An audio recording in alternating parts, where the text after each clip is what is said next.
Over the past 30 years or so, a quiet and largely unseen revolution has been taking place in furniture design and making in Britain. Making the Future is the initiative of two London-based designer makers, Martin Grierson and Timothy Jeffrey. I have to say that I've been astounded by the quality of exhibits that have been offered for this show. We have a remarkable collection of makers, including names who I've looked up to for years. This is probably one of the most important collections in central London this century.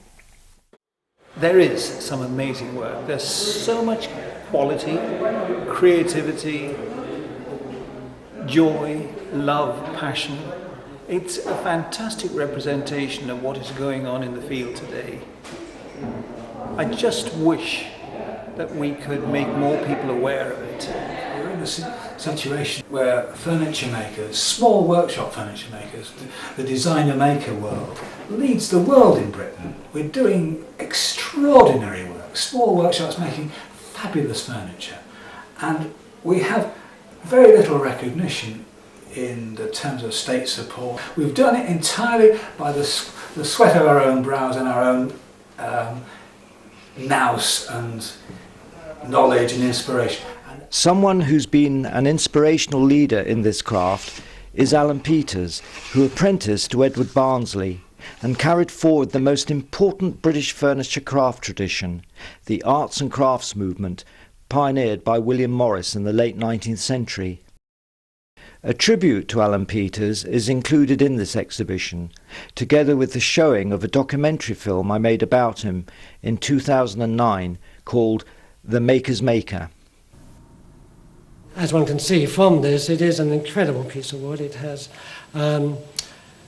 certain advantages and disadvantages from the craftsman. The disadvantage is that it's susceptible to movement. And I've spent a lot of time actually designing this table with a view to take into effect that constant movement. Curiously, artist craftsmen who find themselves in a niche marketplace are often early adopters to attitudes later taken up in mainstream culture. Using sustainable woods is a good example, and nothing new amongst designer makers. Many of us were using reclaimed woods 30 years ago.